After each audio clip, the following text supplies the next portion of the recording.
अपनी तीसरी यूनिट को कंटिन्यू रखते हुए होब्स के विचारों को आगे बढ़ाएंगे और उसका होब्स के सबसे महत्वपूर्ण सोशल कॉन्टेक्ट जो थ्योरी है उसमें जानने का प्रयास करेंगे और जहाँ से पर्सन आने की पूरी पूरी संभावनाएं रहती हैं, उसकी चाहे ह्यूमन नेचर से हो, चाहे स्टेट ऑफ नेचर हो, उसकी प्राकृतिक अवस्था से पर्सन आए या उसके नेचुरल लाइट से पर्सन आए या समझौते के ऊपर किसी के कथन कारण से पर्सन आए, यहाँ कथन कारण वाले पर्सन भी बन सकते हैं। तो यहाँ अपने हर एंगल से प्रयास करेंगे कि उसके सोशल कॉन्टेक्ट थ्योरी है उसको हम बेसिक रूप से समझें। सबसे पहले अपने जिक्र करते हैं कि होब्स ने सोशल कॉन्टेक्ट थ्योरी है, आप सबको पता है, अपने प्रसिद्ध ग्रंथ लेवियाथन में दिया है। और लेवियाथन के 4 पार्ट है, मैंने कल आपको बताया था। लेवियाथन के अंदर वो सबसे पहले ह्यूमन नेचर की बात करता है। सबसे पहले वो बताता है कि किस प्रकार से मानव का स्वभाव है, ह्यूमन नेचर कैसा है। वो अपने देखते हैं कि उसका जो अधिकांश समय है, उसके जो थिंकिंग का जो समय है, उस समय इंग्लैंड में गृह युद्ध चल रहा था और उसका मुख्य कारण वो ये मानता है कि मनुष्य की स्वार्थपरता है, सेल्फिश है। और उसका एक मैं आपको क्लियर बता दूं कि यहाँ से कई बार प्रश्न पूछा गया है कि होब्स के बारे में जो अपनी कल्पनाएं करेंगे अपने को ऐसा लगेगा कि वो उसकी जो मानव नेचर है, उसका जो सामाजिक समझौता है या उसकी स्टेट नेचर है, वो वास्तव में है या नहीं है। वो सारी कल्पनाएं हैं, उनका ऐतिहासिक प्रमाण नहीं है, ऐतिहासिकता से कोई लेना देना नहीं है, उनकी वास्तविकता से कोई लेना देना नहीं है। वो केवल और केवल एक काल्पनिक है। वो केवल और केवल डिवाइन थ्योरी को चुनौती देने के लिए तैयार की गई हैं। तो यहाँ चर्च और राज्य के बीच जो संघर्ष चल रहा था या जो संसद और राजतंत्र के बीच में जो संघर्ष चल रहा था, यूं कहें कि इन्होंने निरंकुश राजतंत्र की स्थापना के लिए काल्पनिक समझौते, काल्पनिक दर्शन की बात की है। इसे ही हम कहते हैं समझौता सिद्धांत। और एक बात आपको यहाँ और क्लियर कर दूं कि होब्स वो पहले विचारक नहीं है जिन्होंने सामाजिक समझौता सिद्धांत दिया है। इससे पहले कौटिल्य ये दे चुके हैं। इससे पहले अगर भारतीय चिंतन की बात करें तो कौटिल्य, और वेस्टर्न पॉलिटिकल थिंकर की बात करें तो सोफिस्ट। लेकिन वैज्ञानिक रूप से इसकी व्याख्या करने का जो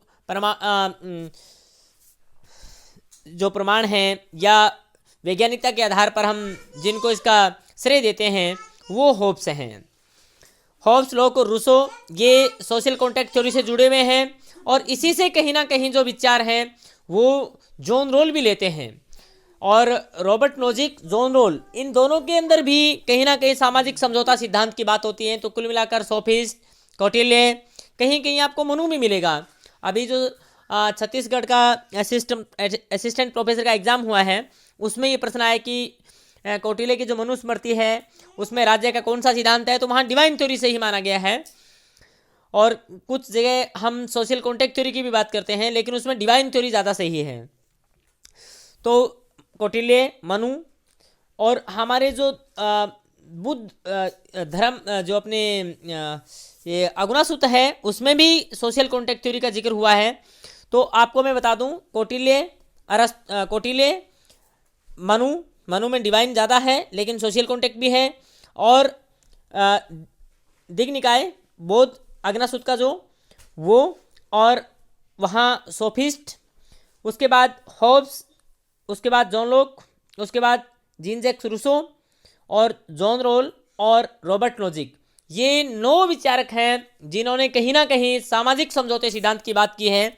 जब भी आपको ऑब्जेक्टिव एग्जाम देखने को मिले तो ये बातें अपने को याद रखनी है।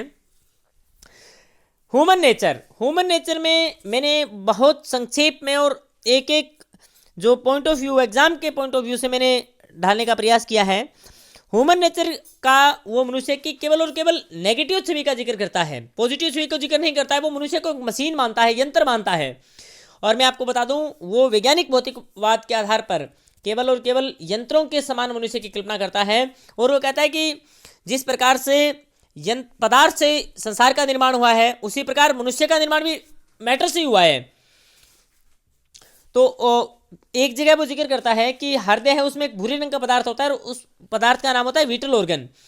और उस विटल ऑर्गन को जो चीज़ अच्छी लगती है वो मनुष्य के लिए, यानी जिस चीज़ से वो विटल ऑर्गन सुखी अनुभव करता है या उससे उसको खुशी या प्रसन्नता में होती है, वो चीज़ मनुष्य के लिए उपयोगी है।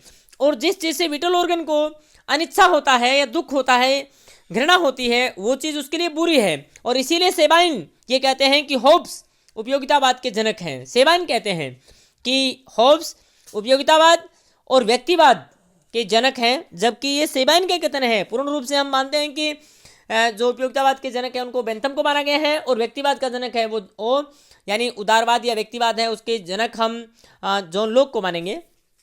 फिर भी सेबाइन अगर कहे तो हमको याद रखना है उपयोगितावाद का जनक किसको मानते हैं? होब्स को। और व्यक्तिवाद का जनक भी किसको मानते हैं? होब्स को। और इसके बाद वेरी इंपॉर्टेंट, नेट में कई बार प्रश्न पूछा गया है, होब्स ये कहता है कि मनुष्य में एक तत्व होता है फेलिसिटी, यानी फेलिसिटी, और वो फेलिसिटी के कारण ही पावर अर्जित करना चाहता है। व्यक्ति है उसमें 3 कारणों से संघर्ष होता है, एक प्रतिद्वंदिता, एक भय, एक कीर्ति और एक संघर्ष। यानी ये 3 चीजें हैं। कई बार प्रश्न यहाँ से पूछा गया कि जो उसकी प्राकृतिक अवस्था थी उसमें संघर्ष क्यों था, तो 3 कारणों से था। एक तो प्रतिद्वंदिता थी, एक दूसरे में भय था, और तीसरा व्यक्ति अपने यश, अपनी कीर्ति, अपना प्रसिद्धि प्राप्ति के लिए दूसरे से संघर्ष करता है। और वो ये कहते हैं कि कोई भी चीज़ अपने आप में अच्छी या बुरी नहीं होती है। मनुष्य की जो अभिलाषा है, डिजायर है, अगर कोई चीज़ मनुष्य उसके डिजायर के अनुकूल है तो वो अच्छी है, और वो उस डिजायर के प्रतिकूल है तो वो विरक्त है, यानी एब्रेशन है, उससे उसको घृणा होती है, विरक्ति होती है, और वो चीज़ उसके लिए बिल्कुल अनुपयोगी है। ये कहता है कि व्यक्ति जन्म से ही महत्वाकांक्षी होता है, और उसकी जो इच्छाएं हैं वो कभी तृप्त नहीं होती हैं। जब तक उसकी इच्छाएं तृप्त नहीं होती हैं वो सत्ता के लिए संघर्ष करता रहता है। शांति, सत्ता, अहम, यानी जो पहले वो शांति की स्थापना करता है, फिर उससे सत्ता प्राप्त करता है, और उसके बाद उसका अहम और बढ़ जाता है। वो कहता है कि मनुष्य है वो युगों युगों से अतृप्त भूखा होता है, अपनी अभिलाषाओं को तृप्त करने में लगा रहता है, और जैसे ही उसे, यानी मैकियावेली कहीं ना कहीं मैकियावेली जैसी बातें करता है, जैसे ही उसे कोई अवसर मिलता है वो एक भूखे भेड़िए की तरह टूट पड़ता है, और स्वयं को जीवित रखने के लिए और दूसरों के ऊपर शासन करने के लिए या दूसरों को से कुछ छीनने के लिए, उसको ध्वस्त करने के लिए किंचित मात्र भी हिचकिचाता नहीं है। तो कहीं ना कहीं उसमें अविश्वास होता है, कहीं ना कहीं उसमें अपने जो कुलीग होते हैं उनके प्रति उसका वैमनस्य, प्रतिद्वंदिता होती है, और उस प्रतिस्पर्धा के चलते ही, अविश्वास के चलते ही, और अपनी सिद्धि के प्राप्ति के लिए वो संघर्ष करता रहता है। इसीलिए वो दूसरा जिक्र करता है स्टेट ऑफ नेचर का, प्राकृतिक अवस्था का। स्टेट ऑफ नेचर यानी प्राकृतिक अवस्था कैसी है, ये बहुत इंपॉर्टेंट है, बहुत इंपॉर्टेंट है। ये उसकी केवल और केवल इमेजिनरी है, काल्पनिक अवस्था है, इसका ऐतिहासिक साक्ष्य नहीं मिलता। कई बार यहाँ से प्रश्न आया है कि होब्स का समझौता ऐतिहासिक है, या इस प्रकार से कई बार प्रश्न पूछा गया है। यह एक पूर्णतः काल्पनिक है, ऐतिहासिक नहीं है। माइट इज राइट, यानी प्राकृतिक अवस्था की सबसे बड़ी विशेषता है माइट इज राइट, जिसकी लाठी उसकी भैंस, जो शक्तिशाली होता है उसके पास ही सब कुछ होता है। होब्स कहता है कि ये जो जब तक समस्त मानव के ऊपर हमारी सत्ता स्थापित नहीं होगी तब तक व्यक्ति को संतुष्टि नहीं मिलेगी। और ऐसा कब होगा? जब कानून का निर्माण होगा, जब कानून होगा, कानून के बाद न्याय होगा, न्याय से शांति स्थापित होगी। और जो प्राकृतिक अवस्था है उसमें उचित, अनुचित, न्याय, अन्याय, इसका कोई लेना देना नहीं है। ये इसमें कोई भेद नहीं कर सकते। ये सबकी एक दूसरे के विरुद्ध, यानी सबका सबके विरुद्ध, against, one to all to one, यानी ये सहकारिता के बिल्कुल विरुद्ध क्या अवधारणा है। वेरी इंपॉर्टेंट बात यह है कि ये जो अवस्था है वो पूर्व सामाजिक और पूर्व राजनीतिक है, जबकि हम लोक में पढ़ेंगे तो वहाँ ये सामाजिक और पूर्व राजनीतिक होगी। यहाँ पूर्व शब्द राज सामाजिक से हट जाएगा। एनार्ची की अवस्था है, अराजकता की अवस्था है ये, जैसा कि जॉन रोल्ड भी इसको अराजकता की अवस्था कहते हैं। और बहुत वेरी इंपॉर्टेंट, मैंने यहाँ से इसकी विशेषताओं को सॉर्ट करने का प्रयास किया है। इसकी विशेषताओं में जो अपनी 6 मुख्य विशेषताएं हैं उसको हम याद कर सकते हैं। जैसे होब्स का लास्ट अक्षर है S, HOBBES, Hobbes S, S से, और लास्ट में आपको एस, बीच में पीएनबी बैंक का नाम, एस पीएनबी एस। एस का मतलब है सोलिटरी, सोलिटरी का मतलब है एकांकी। फिर पी का मतलब पुअर यानी निर्धन, एन का मतलब नेस्ट यानी कुत्सित, और बी ब्रूटिस यानी पाश्विक पशुतुल्य, एस का मतलब शॉर्ट क्षणभंगुर। वेरी इंपॉर्टेंट, यहाँ से हमको प्रश्न कई बार पूछा गया है। वो एकांकी किस लिए है? क्योंकि इस अवस्था में माइट इज राइट है, जिसकी लाठी उसकी भैंस। कोई किसी का मित्र नहीं है, कोई किसी का भाई नहीं है, किसी का कोई अभिभावक नहीं है, कोई किसी का रक्षक नहीं है, सब एक दूसरे के शत्रु हैं।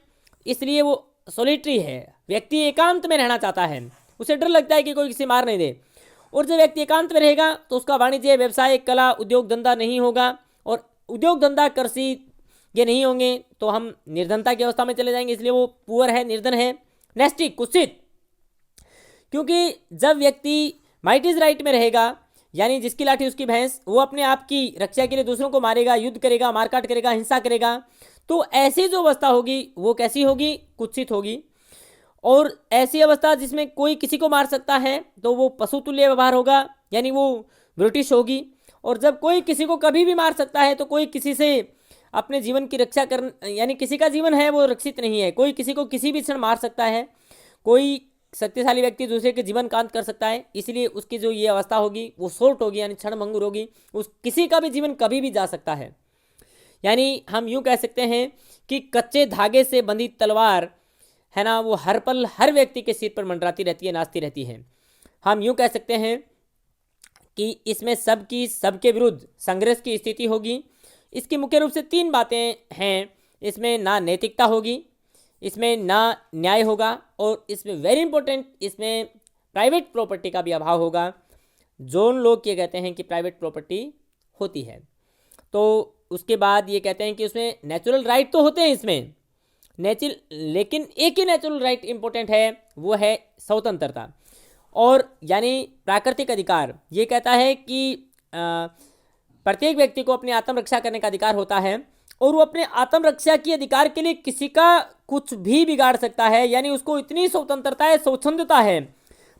कोई भी मनुष्य है वो प्राकृतिक अवस्था में अपने खुद की रक्षा के लिए कोई भी अगर कार्य करता है तो उसको वो कार्य करने की स्वतंत्रता है। यानी इस प्रकार से होब्स प्राकृतिक अधिकारों में नकारात्मक स्वतंत्रता की बात करते हैं। बहुत वेरी इंपॉर्टेंट, यानी जो नेचुरल राइट है, यहाँ से भी कई बार प्रश्न पूछा गया है कि नेचुरल राइट के समर्थक कौन कौन से हैं। हेक्सले हैं, डेविड ह्यूम हैं, जॉन लॉक हैं, होब्स हैं, रूसो हैं।